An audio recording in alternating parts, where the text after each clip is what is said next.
All right. I am, sitting here at night, following the third showcase of the second season. Here are the results. Eldrazi actually took it down, and I'll be covering the first 30 decks because that's where the X or set or X2 or two loss cutoff is. Just here's a quick overview. I guess let's ignore for now 31st and 32nd. But of the decks with two or fewer losses, a couple of things stand out. I think looks like Reanimator did really well. The other thing I want to mention is it was 345 players. So the unique thing about the third showcase challenge of the season is it's typically 9 rounds because there's players who are trying to use up their qualifier points. So typically, my observations, the first two showcases of a season are 8 rounds because they either players haven't you know got enough qualifier points yet, or you know um, they they're not in a mad scramble, right, to use theirs like they are here. Because if you don't use it, you lose it for the next season. And like I said, it's the first two showcases of the season are typically 8 rounds. The third one is 9 rounds typically. But besides, Reanimator having a really strong showing, looks like one, two, three, four in the top eight, five, six, seven. Did I miss eight? Eight looks like nine that were two loss or fewer. Let's just make that sure again. One, two, three, four, five, six, seven. This is like a Reanimator offshoot, I guess. Eight, nine, and then it looks like there's one, two, maybe three Demir Tempo decks. I think the thing that jumped out to me as I'm looking at this too is I expected much more Mystic Forge slash Keyring decks, and it was actually the lowest 7-2. So Bob Huang here, lowest 7-2 based on tiebreakers, obviously. Um, Performer, and I would have thought that this would have been the breakout star for this event, and kind of surprisingly was not.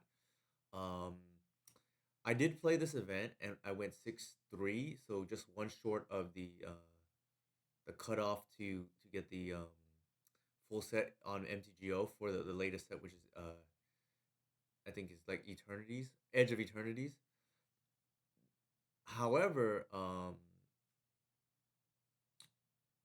one thing, yeah. So between myself and Upa, who I just like chatted with throughout the event that was going on, just via DM, he and I played combined in 18 rounds, zero Mystic Forge. So that's like very surprising to me. And I don't know, maybe because I got my second loss in the fifth round, so it's kind of early. But for the most part, not didn't convert very well for a deck getting a lot of hype, including for myself, who I typically don't try to overreact when it comes to new cards, but I just thought this deck was already really good and got another shot in the arm with Tezzeret. The other thing that is like very very surprising too is zero copies. It looks like of Nadu. Granted, there's one at 32 here in the top 32. I'm sorry, that were X2 or better. That is like even me, who's not super high on this deck, am stunned because I would have thought like Breakfast is to be a pretty good deck, and this deck is quite popular amongst like certain crowds. Let me see. The other deck that one copy of Oopsaw Spells, which so the deck didn't do too well. One copy of Control, it looks like, unless you count DNT. One copy of Storm. Uh, Two copies of Eldrazi, and then one copy of Moonstompy. So Ancient Tomb did. I don't know how many players there were, but there's two copies of Eldrazi. So that's like decent showing. Two copies of looks like Moonstompy. So maybe Ancient Tomb is back on the uptick. Only two Delver players.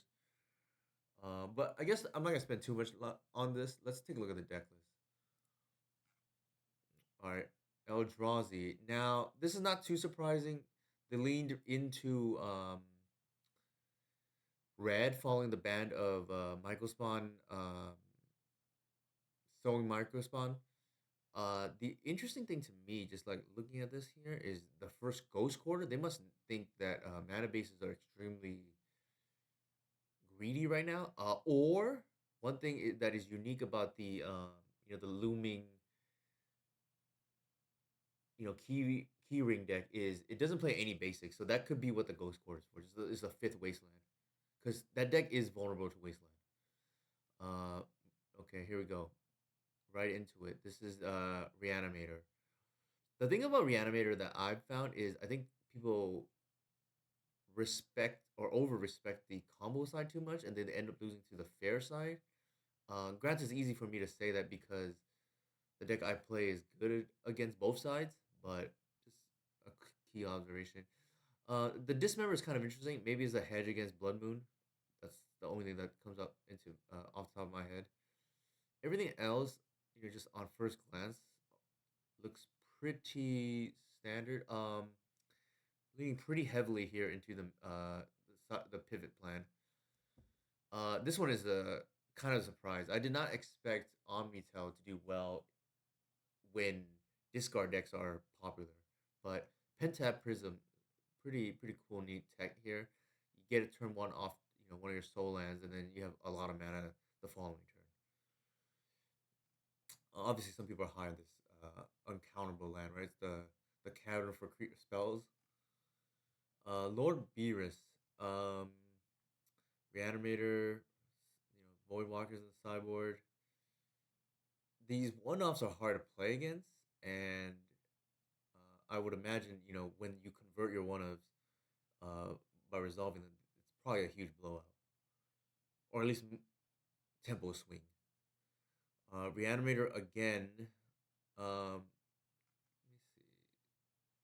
Some lists don't have Murktide. This one does. The one earlier has two as well. So it kind of depends. Nothing. I guess the one that's interesting about this is two anime deads to make it a little bit more consistent.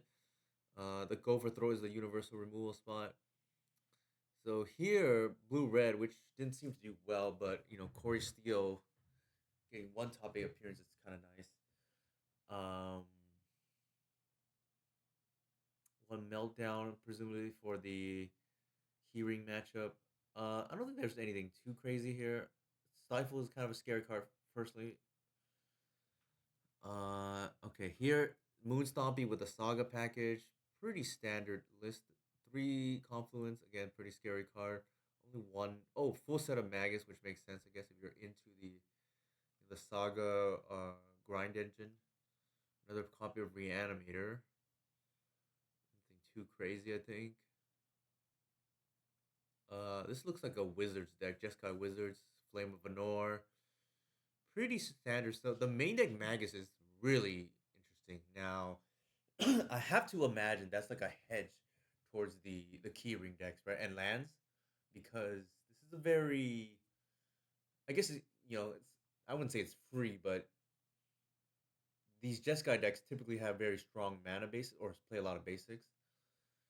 Okay, Paxti. They look like they are on Cloud Post. An interesting choice. Piggyback off True Futurism. In here it's three rings. I guess 'cause you can. No.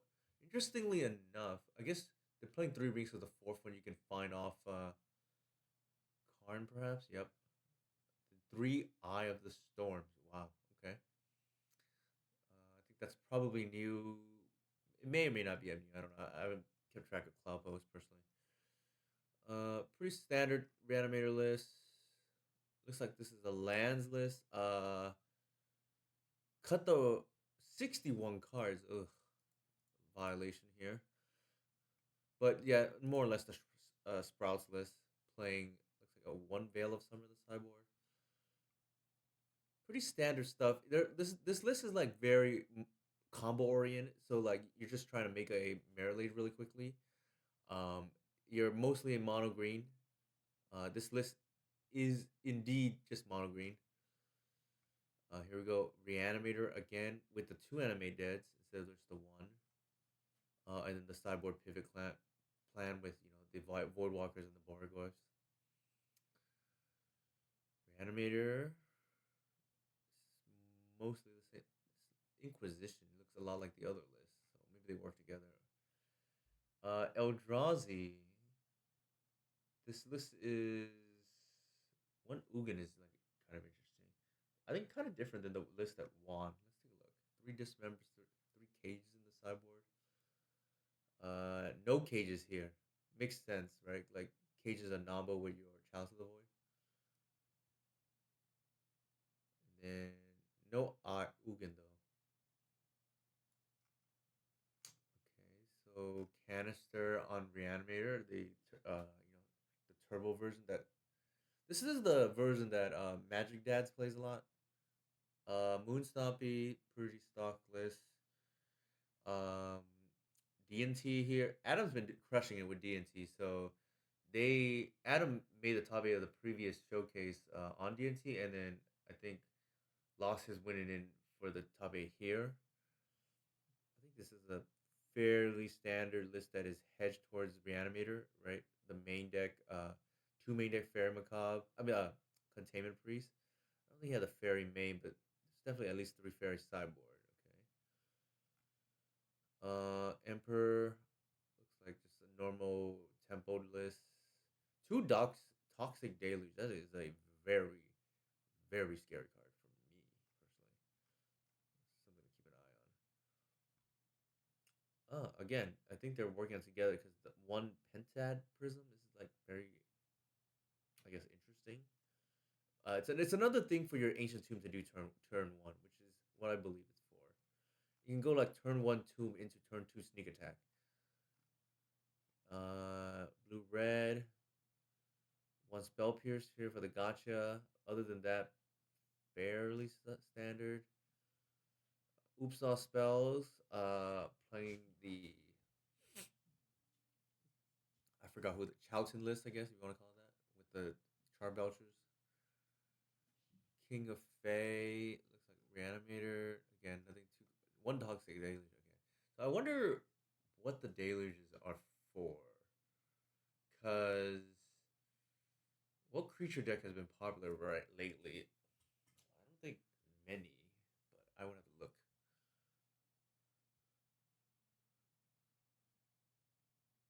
Mm, Pretty standard tempo list here. No deluge here. No Grafdigger's Cage too. Presumably the idea here is Cage is kind of bad against Reanimator because it's known, so they can just play around it a little bit. More on that very shortly. One Storm deck here with Tony will be happy to see this Candy Trail. This is just a TS list. Another Demir Temple. Okay, my boy Upa here. Playing a list that. So full disclosure, he threw this list. He told me at least. Minutes before or not too long before the event started, and that's why you only see two once upon a time. This is an egregious deck building mistake. He meant to play three and just didn't realize he cut the wrong card. Another thing that he did in a rush was he played a Ghost Quarter. Please note, there's only two Wastelands in the 75 so far. So he meant to add a third one and then just kind of like fell in love with his art or something. Maybe not this one. He was talking about forget which art, but he was enamored with the Ghost Quarter art and then just like messed up. Everything else was intentional. He wanted to try. This is I think the first time he's played this list in a very long time. I don't know when the last time he played Cradle was, but so he's shaking off the rust. But he really wanted to try the Ice Tail Explorer. He actually was quite impressed with this card, and because he did better than I did, now I need to try it out. According to him, so he said this admittedly is probably on the level of Spring Heart in terms of win more, but nonetheless a very fun card. But you will see me try this card out real soon. And then Reanimator here, pretty standard stuff. Again, Ghost Vacuum is interesting. And then finally, the Mystic Forge deck with Tezzeret. Again, very surprising to see that this only had one copy in the out of two or fewer losses. Two portable hoe is like very interesting personally for me because you can leave one as a Karn tutor target, and then the other one's a Tezzeret target to answer your Collector Oof or your Null Rod. Other than that, like I think fairly. Other than that, does this say non-land?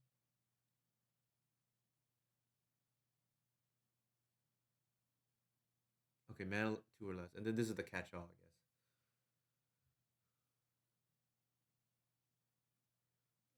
What else? Oh, I guess we're just stuck on this. All right. I think that's it. Pretty interesting. Like I said, the big couple big takeaways. Eldrazi, kind of on the uptick.